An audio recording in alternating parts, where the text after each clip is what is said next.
বাংটি, ওই দেখো তোমার খালামণিরা চলে এসেছে। হাই আপু। আরে খালামণির সাথে আবার ওইটাকে?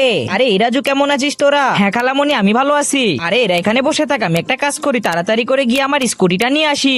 আরে রাজু, তুমি এখানে নেমে ঘুরে বেড়াও। এই তো স্কুটিটা নিয়ে চলে এসেছি। এই যে এই দেখো আমার কত সুন্দর স্কুটি আছে।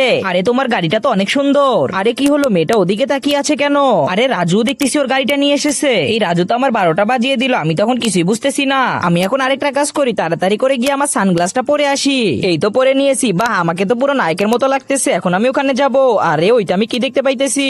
তারপরে কি হয়েছিল সেটা দেখার আগে আপনি কাকে বেশি ভালোবাসেন, সুন্দরী মেয়েটাকে নাকি কলিজার বাবাকে? যদি আপনি আপনার কলিজার বাবাকে বেশি ভালোবেসে থাকেন তাহলে চ্যানেলটি সাবস্ক্রাইব করে ভিডিওটি শেয়ার করে দিবেন, আর কমেন্ট বক্সে লিখে যাবেন আই লাভ বাবা।